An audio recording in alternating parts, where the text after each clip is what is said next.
All right, we are joined by a New England guy, a guy who we worked with in a number of promotions, including Chaotic Wrestling, where he is actually a Triple Crown champion. But he left it all behind to go where the real money is, costume designing for WWE. You've seen it. You've seen him on Up, Up, Down, Down, and now you're hearing him on the Wrestling Podcast About Nothing.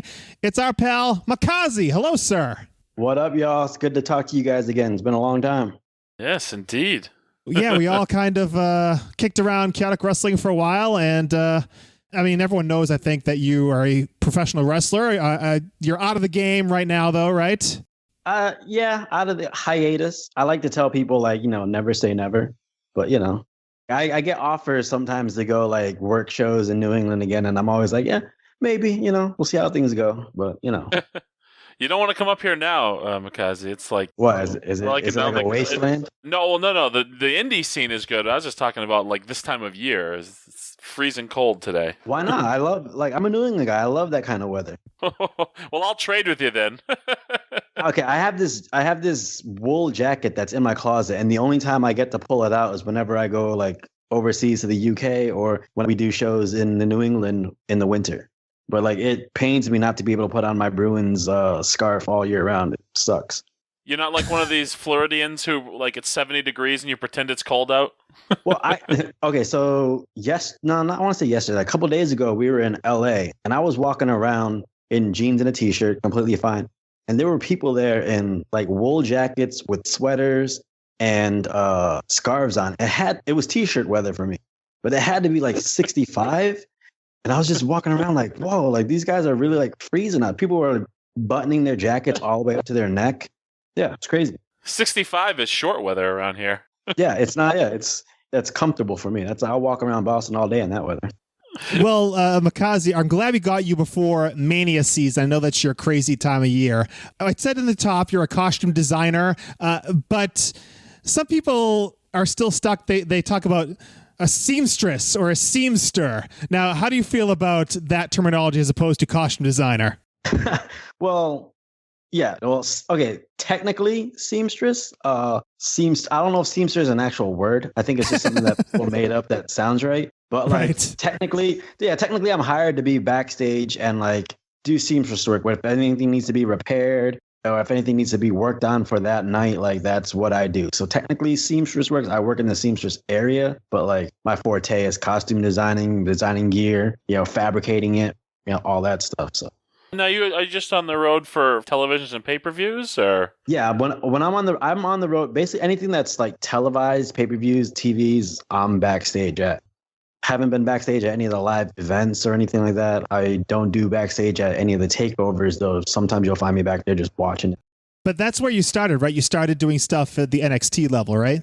Well, okay. So when I was in NXT, when Mercedes, or Sasha Banks to the lay person, when she got signed to NXT, I quit my job at Friendly's back in Massachusetts and moved down to Florida with her. And for the first year, I didn't have a job. I just stayed home and did whatever I could to help her and support her in any way possible to help her dream come true. And I eventually just started making her gear.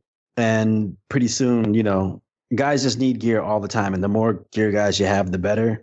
So I just was asked by a couple of guys to start making gear. I think Percy Watson and Mojo were the first couple of guys besides Mercedes. Next thing you know, I was doing about, half to 60% of the roster. And then, 1 year, I think it was 2015, the WrestleMania in Santa Clara, I had heard that they wanted to hire me just to come in and help out with Mania that year because, things get crazy during that time of year. And I was actually doing extra work in Tampa and Orlando at the time. And I got pulled aside by Carano and Triple H, and they asked me if I wanted to come in for 2 months to just help out with the Mania time. So I did that. It was really good, really fun time. And, when that 2 months was up, they were like, hey, we want to extend your contract for another year if you're up for it. And I was like, yeah, you know what? I had a lot of fun. Let me do that. And they extended me again and again. And next thing you know, like it's been almost 3 years that I've been there now and it's going strong. That's great, man. Isn't that funny how, much like me and Crockett, you're out there on the indies, you're busting your hump, you're taking bumps, you're going to TVs, and then and this is the thing that a lot of people don't realize is if you love this business, if you truly just love this business and want to be a part of it and want to have a job in professional wrestling, there are jobs out there, which is great. You get to be a part of of the business still, and that's a great thing. At least from my standpoint, it's awesome that you get to be a part of this and a part of that machine. That's fantastic. Oh yeah, like there's tons of guys that like recognizable guys that work backstage. Their in-ring career is over, but they still have spots doing things backstage, producing. Guys like Dean Malenko, Scott Armstrong, guys producing. Billy Kidman works on the production side. Like a lot of guys who just want to be involved in the wrestling business. When the in-ring time stops, they still find a way to be a part of the business, and I think that's what shows like the people that really have a love for this, because you got to have a love for this business. Yeah, and the more different ways you can contribute to wrestling, the better chance you have, like with you, of getting a job in professional wrestling. And it's a great spot to be in right now, I think. Oh yeah, when I was coming up on the indies, like I pretty much did everything I could in order to give me an edge as far as being in the wrestling business. Like, when I graduated high school and I had been training at the time, I went to broadcasting school because I knew that might help me as far as acting and on-camera work in wrestling. I started acting while I was down in Florida. I was acting in short films, starring in a couple of short films, because I knew that would help me. As far as making gear goes, when I started training, I was a senior in high school, so I took a sewing class because the Hardy Boys were big at the time, and Matt made their gear. So I figured if he could do it, I could do it. So I just parlayed a little small sewing class that taught me how to use a machine into, a career that I have now where I'm, it's very lucrative and it keeps me in the business that I love. And while you were wrestling, you didn't have to rely on waiting on some of these gear makers who seemingly hate to take your money.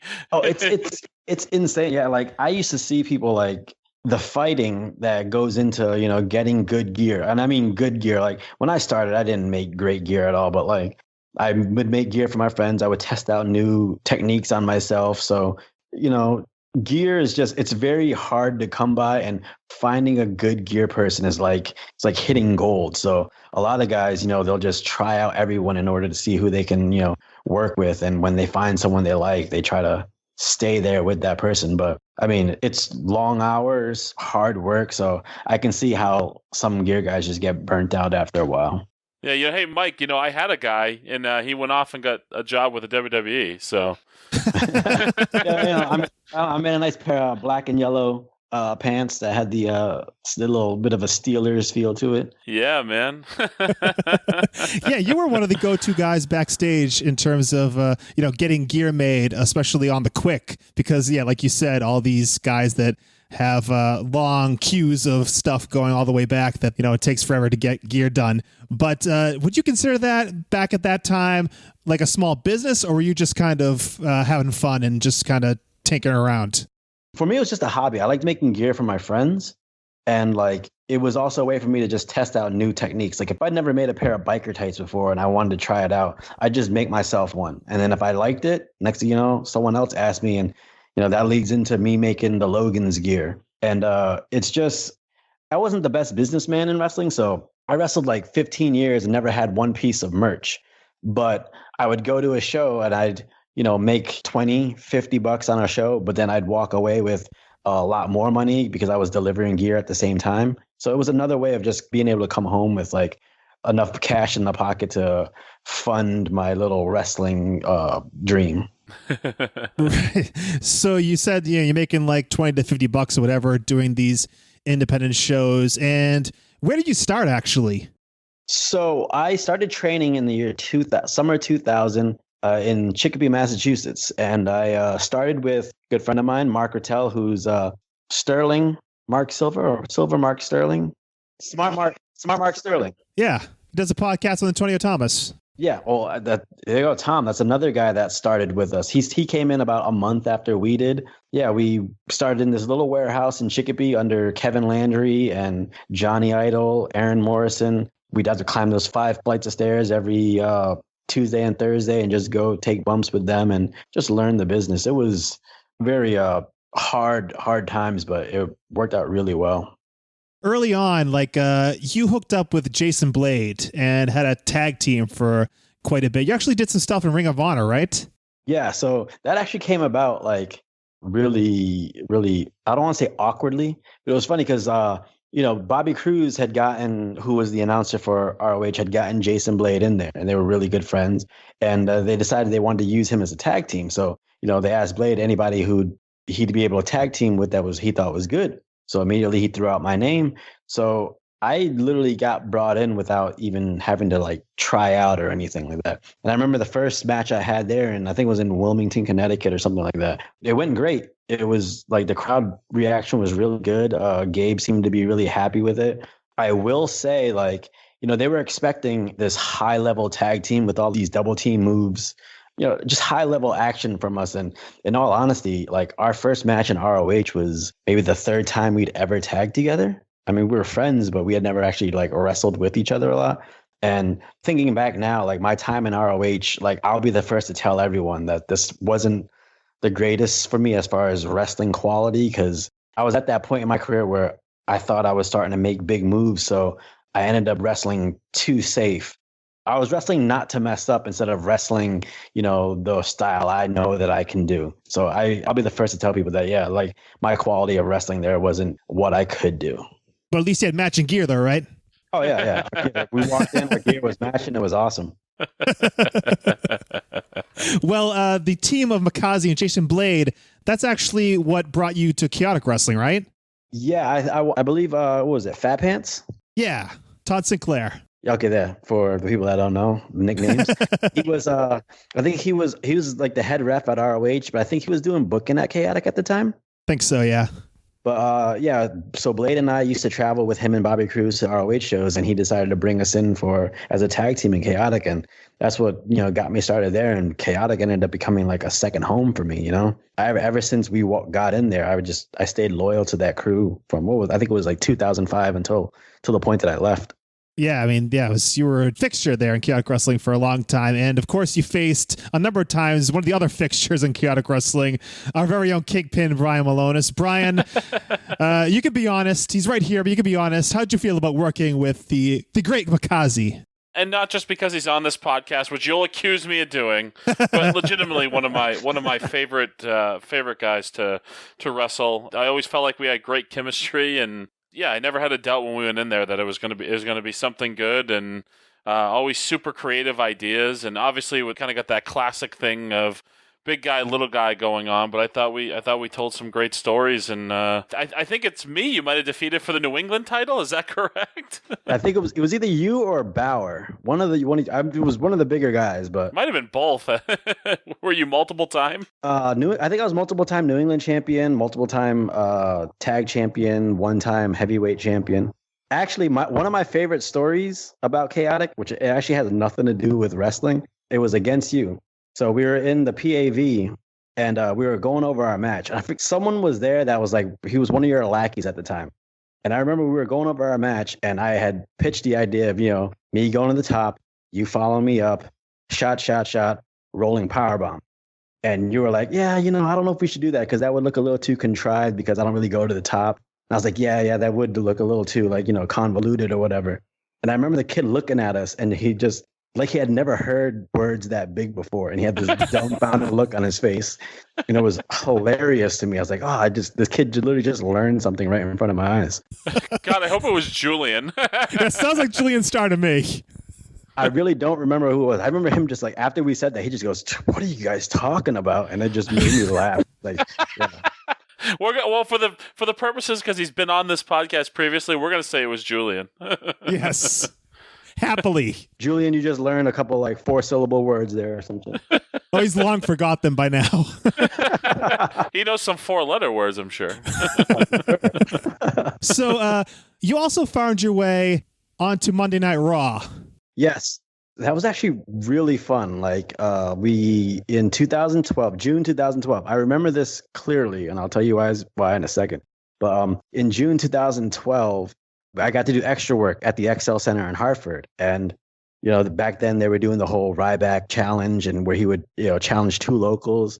And they ended up picking myself and Scotty Slade, presumably because we were the smallest guys there. It also helped out that at the time, guys like Hawkins and Fandango and Kofi were all on the roster, which they still are now. But I was all good friends with them just by traveling the indies with them coming up. So they all pitched for me to be used. And yeah, so they used us for the match. And I just remember being so nervous, way more nervous than I should have been. I felt like I should have been ready for that moment, but it came and I was so nervous that I remember I was just like pacing back and forth. I had only eaten like one lamb chop the entire day because I was so nervous that I had to cut a promo. Oh, thinking back, it was a great experience, but I wish I hadn't been that nervous so I could take it in. I remember walking through the curtain and it was almost like tunnel vision. Like I could see the ring and everything clearly, but the crowd and everything else was just a big blur. So, yeah. Yeah, it's a big thing. I mean, in addition to doing the match, like you said, you're cutting a promo on the way down to the ring. That's not really the usual kind of stuff for an extra. Well, yeah, like I tell people all the time, like on that day, it was my first time being an extra. I actually had got to make an entrance, cut a promo, and have a match on Monday Night Raw. Like, and that's really unheard of as far as extras go. So very much so. Yeah. So after that, you decided, I'm done. That's enough. I did it all. Well, all right. So actually, that's what I was going to tell you, because at the time, it hadn't been known for a while, but Mercedes and I had been dating for a while. And maybe about a month or so before, she had gotten the call that she was going to be, picked up and hired, and we were going to be moving to Florida for FCW.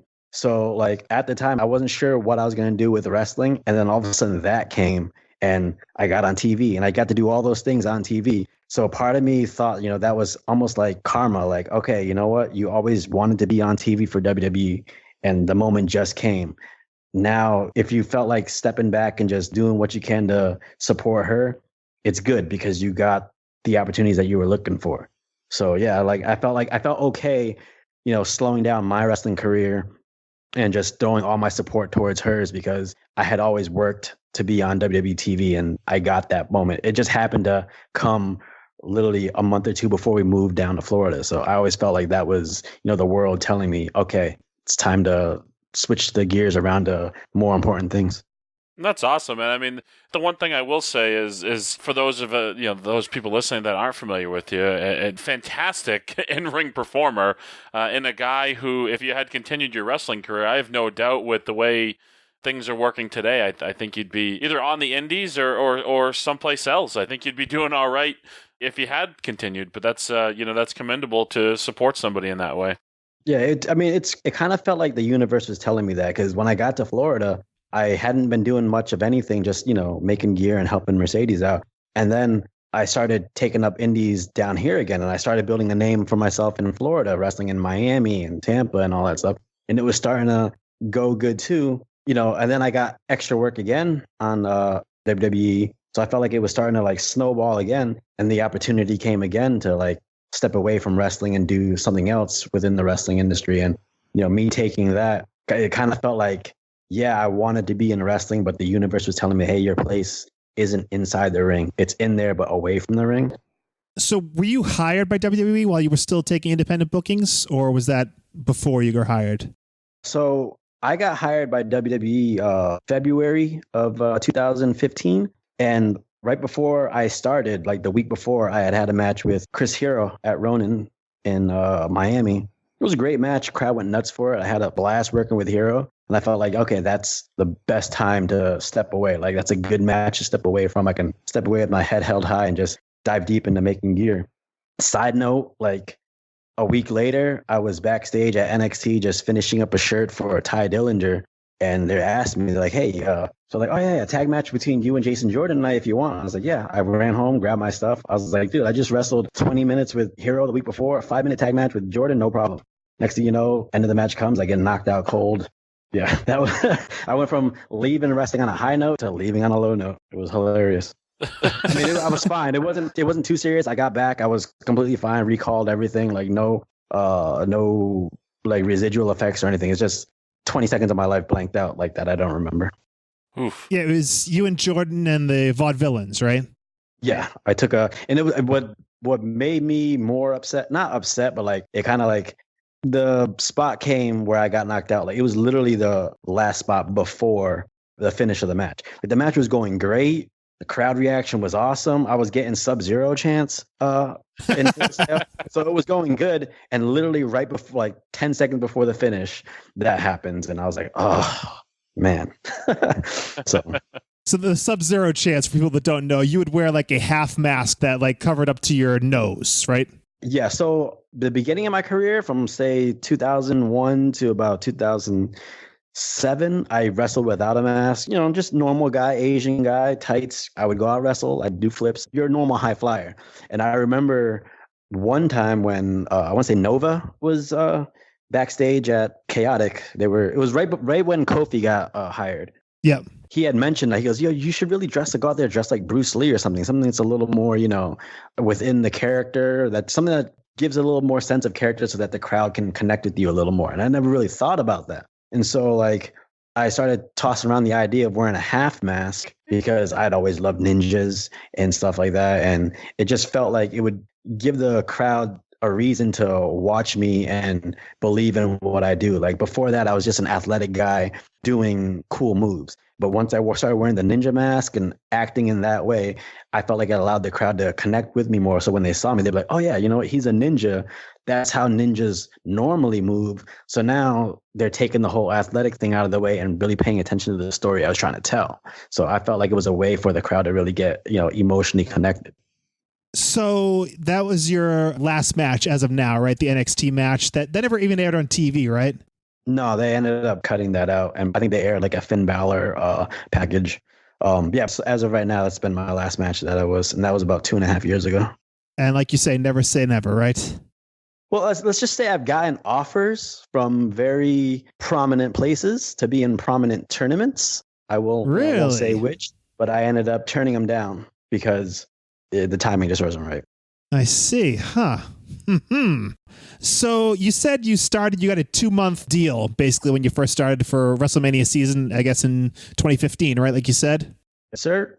And how was it finding your place there with the costume designers that are there already? Was it kind of a little awkward getting accustomed?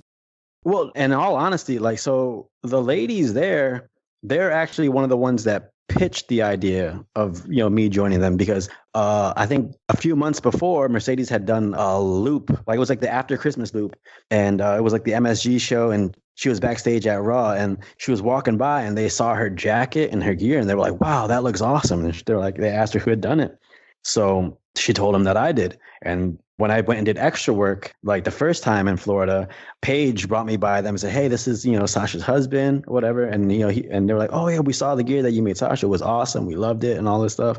And then when Mania time came around and they needed extra help, I remember them saying that they had like tossed the idea like, "Hey, why don't we bring Sasha's husband and try out and see what goes down there?" And I've yet to have one issue with them. Like I love working with Julie and Terry. They're amazing at what they do. I mean, they've been doing this for over 30 years. They're literally the first seamstresses that the company ever hired.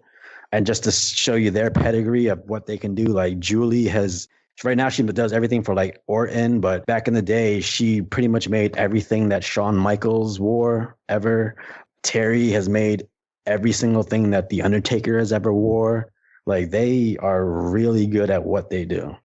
Yeah, when you think about pro wrestling, it's the gear. Gear is iconic when you think of the way people look and the things they wear, and it's crazy the recall that you can have for guys who actually switch up their gear. That you can recall certain things they wear at certain events. You mentioned Shawn Michaels. You talk about like WrestleMania 12. He wore the white gear. So the gear is something that it's iconic. So speaking of WrestleMania 12, Shawn Michaels, so this past Mania in Orlando, Mercedes' jacket that she wore out there was inspired by Shawn's WrestleMania 12 gear. It was that the way his jacket was like almost, it was like strappy and almost see-through.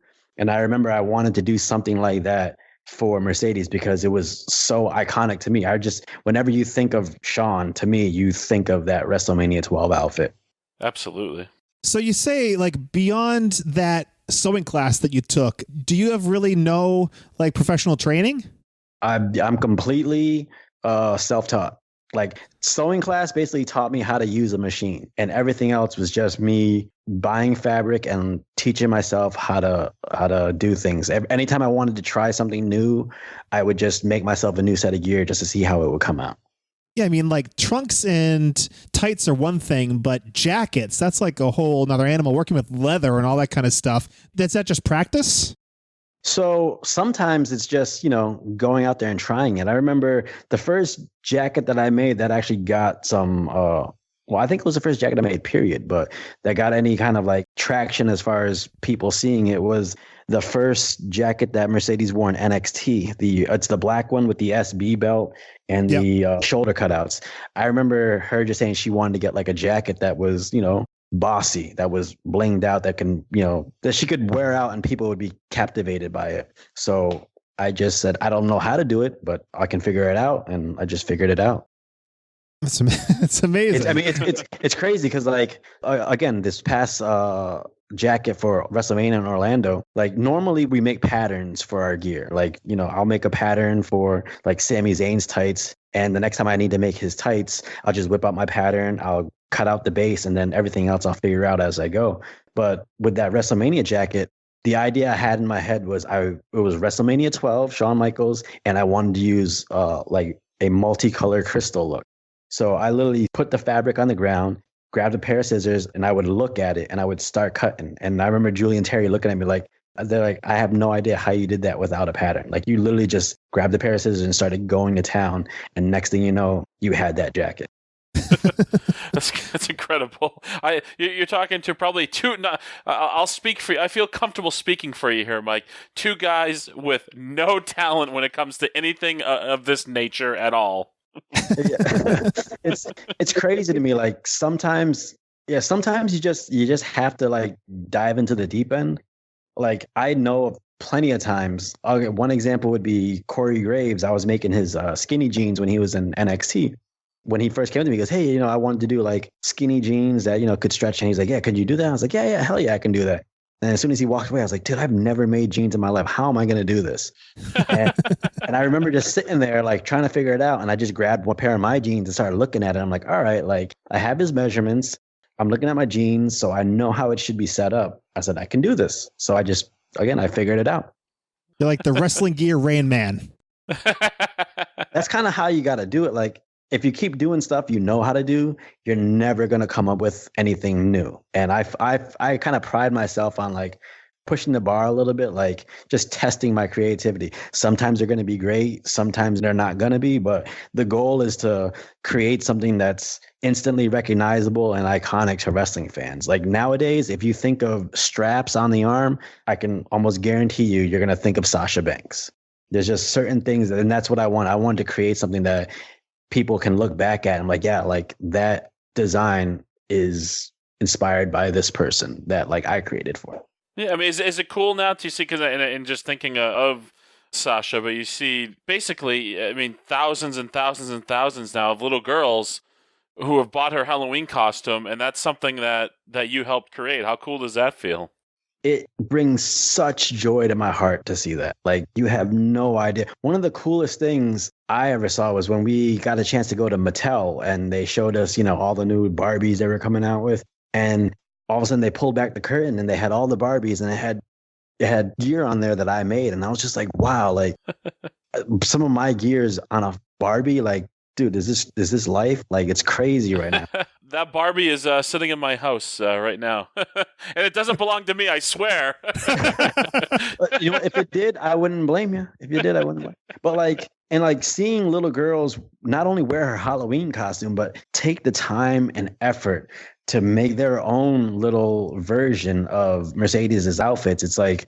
It's amazing to me to be able to inspire people so much that they take the time and effort out of their life to do that. You can't ask for more.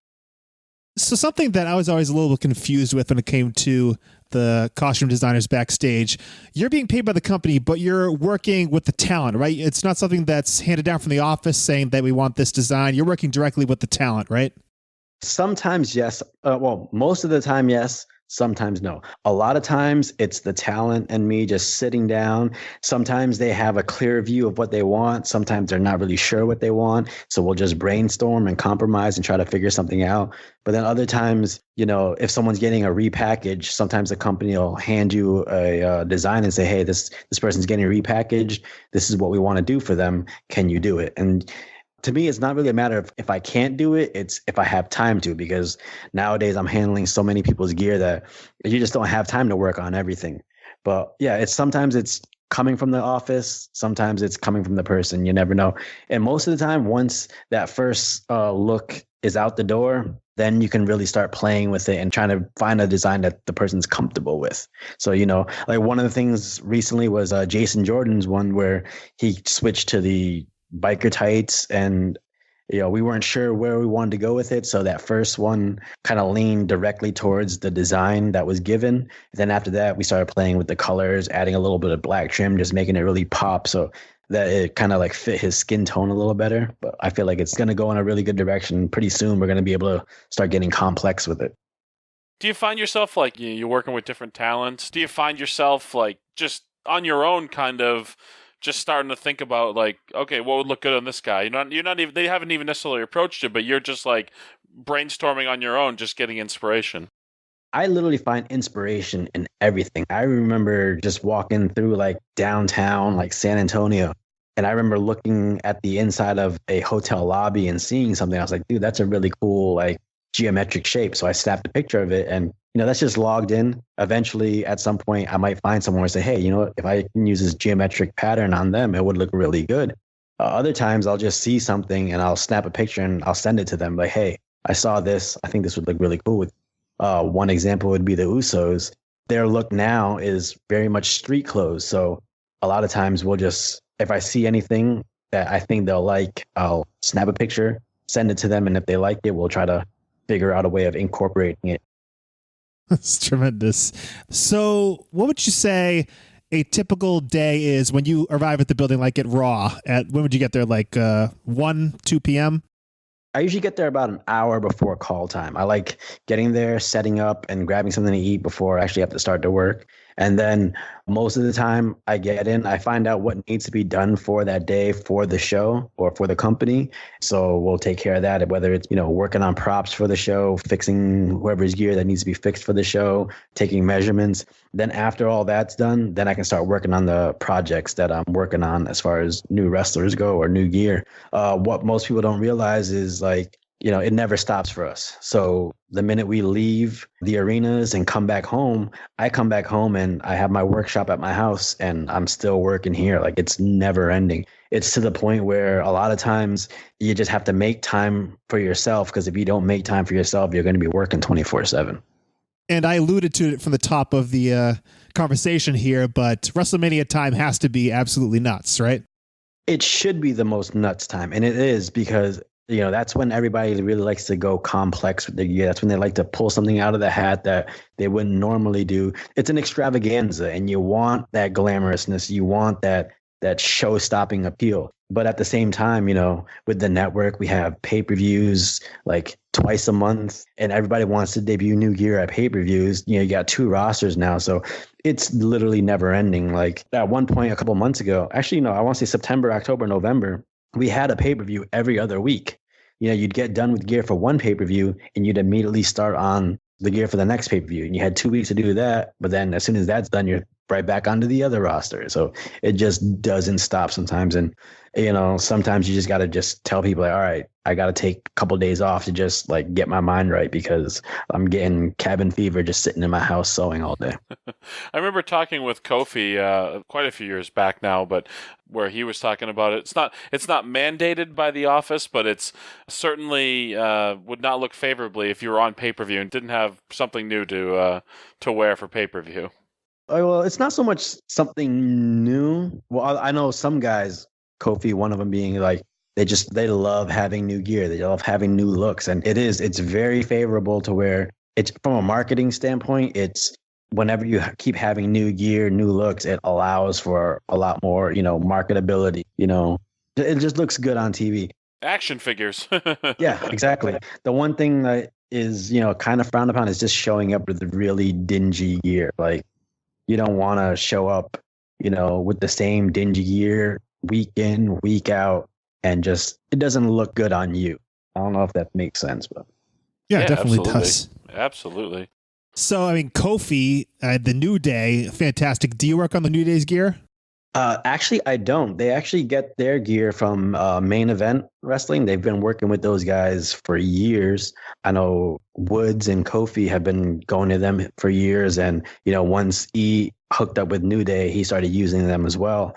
Yeah, like one thing I try to tell people is that if you find a good gear guy that you're comfortable with, stick with them. Like nothing hurts more than having a loyal customer just all of a sudden leave and go to someone else. But at the same time, the workload becomes so tremendous that I tell people you should have 2 or 3 people that make your gear, just because I might not be able to do it. So someone else can hop on it. And if they do, me personally, I am not offended by it. I feel like you need to do what's best for your character and what's best for your career. And if that means going to someone else to get new gear, that's completely fine with me. I will be here to help you out when you want to get gear from me as well. Yeah, it's just if you have someone in the pocket that you are comfortable with, stay loyal to them because it pays dividends in the end. So let's talk about some of your favorite designs then. I'm sure some of Sasha's stuff is some of your favorite stuff, right? Definitely. One of the reasons being is because she gets so much gear, like so much gear, that it's forced me to start playing with new color combinations and pattern combinations. Like I feel like, and you'll notice it on TV, like you'll see certain color combinations that are always used: black, white, and red, blue and yellow, like blue and silver. Those are combinations that are tried and true. They're always going to look good. They're always going to, pop on screen. But with Mercedes getting so much gear, I played with so many different color combinations. So now I'm doing black and copper, purple and green, just trying to find ways of making it look unique to that person and making it look like something you hadn't seen before. Anybody else that you can think of that you really want to point out as some of your favorites in terms of the gear that you made for them? It's so hard. Like they're all your children, right? I love the stuff I do for Bailey. Like I make so much gear now that sometimes like I have to write receipts for people, and I completely I'm like, hey, I'm 2 months behind because I keep making gear. I do love the referee jersey that I made for Shane for SummerSlam, because we were trying to find the right fabric that had the right, weight and pattern to it. And what people don't know is referee baseball jerseys, they just don't make them. So I had to purchase actual referee shirts and cut those up and use that fabric to make the jerseys. So wow. It's stuff like that where like you don't expect it to be as hard, but then all of a sudden the time comes and it is, but you want to come through. So you just do whatever you can to make it happen. And also, we talked about New Day and Xavier Woods. You've become a fixture on the up, up, down, down stuff on YouTube. I'm not much of a gamer myself, but I know you are. And you've had a lot of fun doing that stuff with those guys? New Day is great. I love those guys to death because they're passionately optimistic. They're always having fun. They're always smiling. Like, you can't not smile around them. And I tell people this a lot, like, Xavier Woods is one of the hardest working people I know. That guy, he's a WWE superstar. He's turned a passion for video games into this insanely popular YouTube channel. I think he has his PhD in early childhood education, doing this all while wrestling. So, and I tell people all the time, like, a lot of times I sit there and if I feel like I'm working hard, if I feel like, I'm putting in all this work, I'll literally think, I'm like, hey, I'll see what he's accomplished. I'm like, nah, bro, you're not working hard enough. Like, there's a lot more you can do. So yeah, I love those guys to death. It's just being a part of that whole up, up, down, down crew, literally from its inception all the way to where it is now, over 1 million subscribers on YouTube. It's fantastic. Like, yeah, I love it. If I could do that forever, I would. Well, speaking of doing it forever, how long do you see yourself doing this costume design stuff for WWE? In all honesty, I don't know. Like, I love what I do. I don't feel like I'm working when I do it. It gets tedious at times when I'm just locked away in a room, but like I'm actually having fun doing what I'm doing. But at the end of the day, I feel like my heart and soul is storytelling. I think that's what drove me to wrestling. Aside from the athletics of it, I like doing flips. But even with the gear now, I always try to imbue a little bit of story into every set of gear. So like you'll notice with Mercedes, a lot of times whenever she has a really big match or anything coming up, you'll see the pink and yellow come out, because I had made her first set of gear when she first started wrestling on the indies, and it was yellow, pink, and black. I remember it. Yes. Yeah. So we always, we always try to like skew to that whenever anything big happens. So when she first became a heel in NXT, she was wearing yellow and pink. When they did the NXT Takeover Respect, the first time women have ever headlined a WWE special, she was wearing yellow and pink. So it's important to me to see that through line, that little story between the gear. It doesn't matter if other people see it, but if they pick up on it, it's really good. Speaking of Mercedes gear, Eddie Guerrero, of course, a big influence on her. And I know that you did some gear for her, I think for WrestleMania, that was inspired by Eddie Guerrero, right? Yeah. Oh, so, okay. First of all, seeing that gear on a Barbie doll is amazing to me. Like we had been wondering if that was ever going to become a figure. And the fact that it was the first set of gear on a Barbie doll that was released as a Comic-Con exclusive when the first line first came out was just like mind blowing. Just seeing that, it's awesome. But yeah, so her first Mania, we had decided we wanted to go with a Eddie Guerrero theme, and I remember just trying my hardest to talk her into wearing pants because she wanted to wear shorts, which is why, if you notice, she has an Eddie Guerrero pair of shorts also. So she wanted to wear shorts. I was trying to talk her into wearing pants, and she wasn't sure about it. And it got to the point that I was like, all right, you know what? I'm making you pants and I'm making you shorts, and we're going to try them both on, and you're going to decide then. So when she put on the pants, she was like, all right, we'll go with the pants. I mean, I know a lot of people out there, they're wondering like how that would come across, like if it would be frowned upon or whatever. Like it was for her. It wasn't so much for if the fans would like it. It was something special to her. And it turned out that Eddie's daughter, Shawl, and his wife, Vicky, like they loved it. And then we saw them a week later, either that week or a week later in Houston. And, they were so happy that Mercedes had done it because, Shawl and Mercedes were in FCW together, and she knew how much her dad meant to Mercedes as a person. And so it just to see her devote that much of her energy into paying homage to her dad, like really meant a lot there. That's tremendous. Brian, you got anything else for our friend Mikaze here? Just nothing but appreciation for you coming on, and I think not just for coming on here, but appreciation for the time that I think we've spent in locker rooms and spent in the ring together. And not just because you're on this podcast, but truly, truly one of my favorite opponents, one of the best guys that I've ever been in the ring with, and somebody who you talked about you did get some chances to appear on TV and in Ring of Honor, but to me, you're a guy that probably hasn't gotten the due that he deserves. So, as one professional to another, I just want you to know how much I respect and appreciate all the times we got to lock horns. Oh, thank you very much, man. It means a lot. And like, I know one of my goals was to always, like, one of my goals in wrestling was just to become someone that younger guys would want to go up to and ask for advice. They would ask to watch their match and, let them know what I thought. And to this day, I never thought that I would be the type of person that would be in that position, but it started happening. And I was more than welcome to give my advice to any guys about what was going on in the ring. And I still have hundreds and hundreds of hours of things to learn as far as wrestling goes. You never stop learning, but to be able to imbue whatever little knowledge I have towards them was really, it meant a lot. Yeah, and I just want to echo what Milonas said. Always like one of the most humble and easygoing and reliable guys in the chaotic wrestling locker room. And I'm sure it's the same way with where you are now. And it's kind of like, you talked about Brian, how, he got his one chance to appear on the TV. I think, in a way, he's appearing on TV every week now. Yeah. I mean, like it's there. Like you can feel the connection, So where can people follow you online? As of right now, you can follow me on Twitter and Instagram at I am Mikaze. Not on Facebook. I don't have a Facebook anymore because I used to have a personal and a wrestling one. And long story short, someone decided to report my wrestling one as a fraud. So then I had to do all this different stuff. Long story short, Facebook says I can only have one Facebook page. So I have one personal one that's completely dedicated to a family. Other than that, yeah, Twitter and Instagram. Although I will be starting a YouTube channel soon, so. All right, we'll keep an eye out for that. It's really a great thrill to have you here on the Wrestling Podcast About Nothing. Really appreciate your time, Mikaze. Thanks so much.